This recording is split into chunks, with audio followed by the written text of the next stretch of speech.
Planning a close reading lesson. We can now look at the model for teaching the receptive skills, reading and listening. This model is not designed to be followed slavishly but is intended to provide general methodological guideline. The model has 5 basic stages. Jeremy 1991. Lead in. Here the teacher and students prepare themselves for the task and familiarize themselves with the topic of the reading or listening exercise. One of the major reasons for this is to create expectations and arouse the students' interest. Teacher direct comprehensive task. Here the teacher makes sure that the students know what they are going to do. Are they going to answer the questions, fill in a chart, complete a message pad or try and retell what they heard or saw? This is where the teacher explains and direct the students' purpose for reading. Students reads for tasks. The students then read to a text to perform the task the teacher has said. Teacher direct feedback.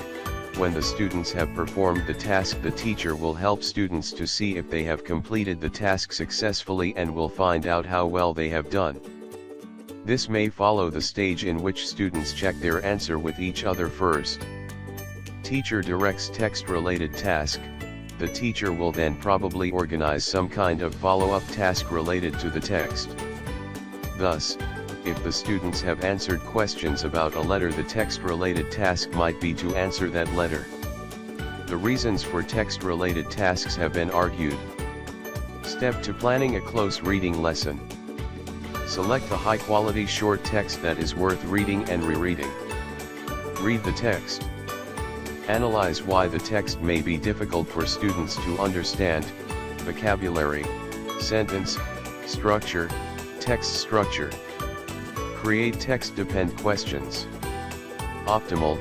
Create a post-reading activity involving writing that is engaging, authentic and creative. Opportunities for reading in a social setting. English learners learn best when they can talk about what they are doing and learn from each other. Learner-centeredness is at the heart of pedagogy. This is the essence of the message of teach less, learn more. If the teacher teaches less but teach better, then students will be able to learn better and be more motivated in their learning. The idea is for teachers to review their teaching with a view to engage their students in the learning process. Reading in social setting also allows students to practice speaking and listening skills they have learned in school. I will introduce one key term, so-called authentic text. It refers to the real text designed not for language students, but for the speakers of the language in questions. Thus, English language newspapers are composed of what we would call authentic English, and so are radio programs for English speakers. Participate in collaborative conversations with diverse partners about grade 1 topic and texts with peer and adults in small and larger group. NGAC and XO, 2010. Collaborative learning approach is one significant way to help learners advance their learning. All students are actively participating in the learning process and the teacher plays a role as a facilitator. They learn to share, to ask, and to explore things with their members. 1 + 1 = 3. Stephen R. Covey. 1. Shared reading. Teacher is prominent and models through think aloud and other strategies. 2. Guided reading. Teacher is less prominent and assess and support small groups as they carries out the skill. It's across to plenty of children's literature. Quality children's literature is a necessity in beginning literacy instruction. Literature does much more than merely teach children how to read. It also contributes to language development, stimulates the sense, provoke emotional response and expose children to variety of thought and ideas. Jalongo, 1988. Children's literature is ideal vehicle for modeling comprehension strategies for students. Although decodable texts are essential for use in reinforcing phonic elements and decoding skills, children literature plays crucial role for modeling comprehension strategies for students. The primary classroom should be stocked with picture books and books that use both pictures and text to tell story. Many books with picture can also be found online. Besides being used for modeling by teachers, such literature can be used for browsing during free reading time and can be recorded for individual read-along. Opportunity for personal response to text. Teachers should provide time for rich, personal discussion of text, the kind of voluntary conversation.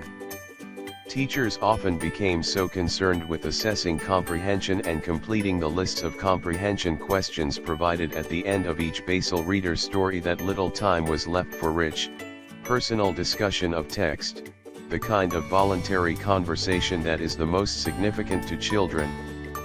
Gentle inquisition, a barrage of mainly factual, assessment-oriented questions about text and grand conversations that ask students to reflect on the personal relevance of the text, much adults are invited to do in the intimate setting of a book club. Such conversations are vital to developing a genuine love for reading and have added value of evaluating the classroom climate to one of a community readers, Hansen, 2001.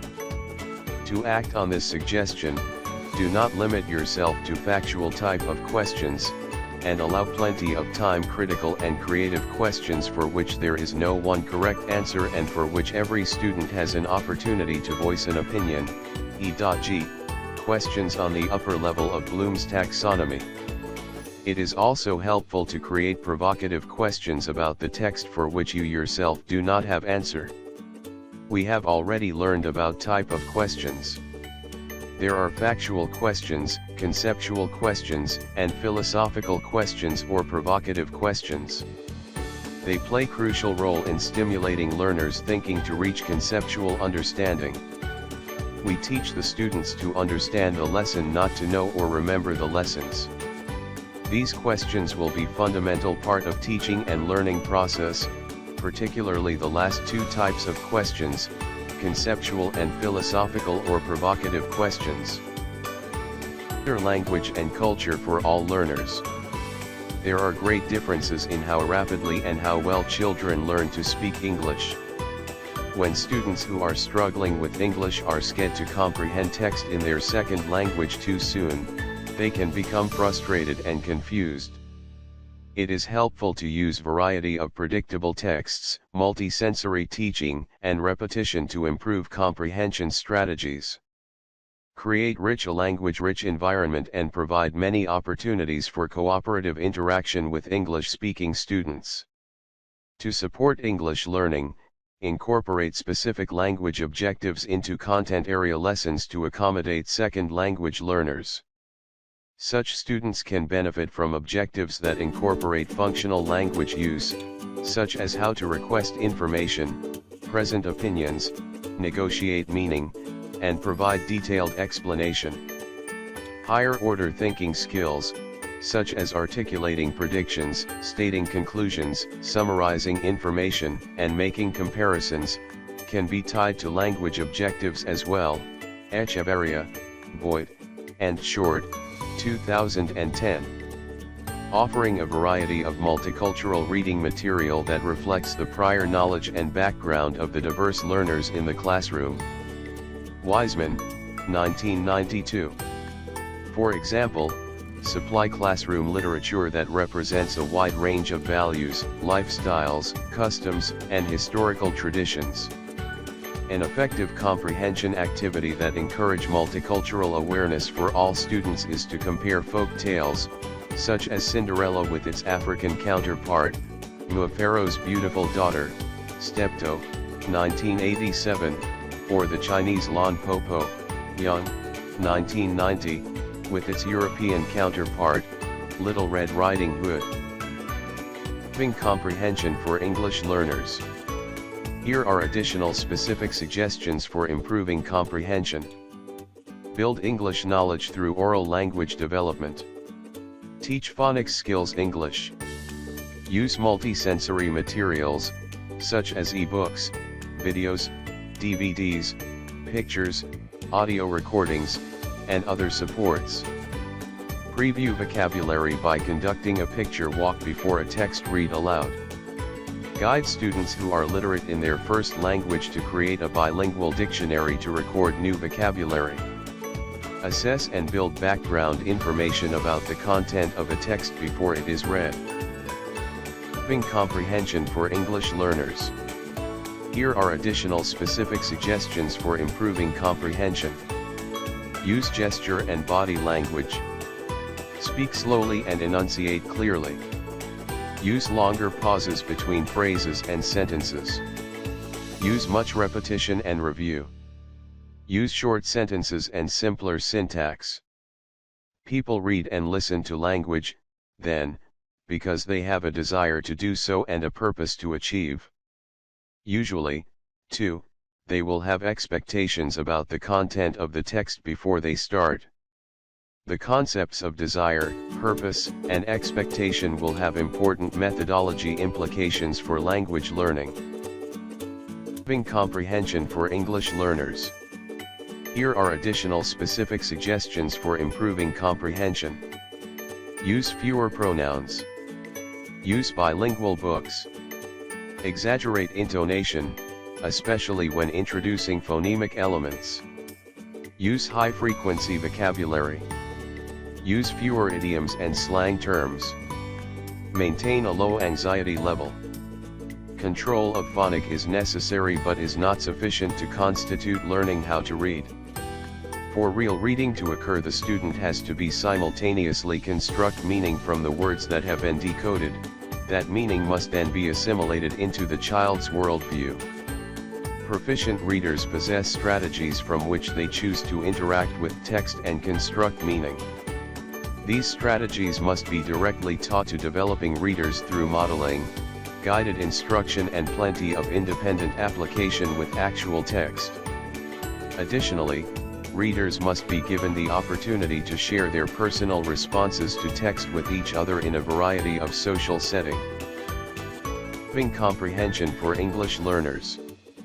Here are additional specific suggestions for improving comprehension. Use fewer pronouns. Use bilingual books.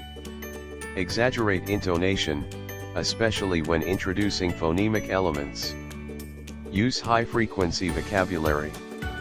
Use fewer idioms and slang terms. Maintain a low anxiety level. Control of phonics is necessary but is not sufficient to constitute learning how to read.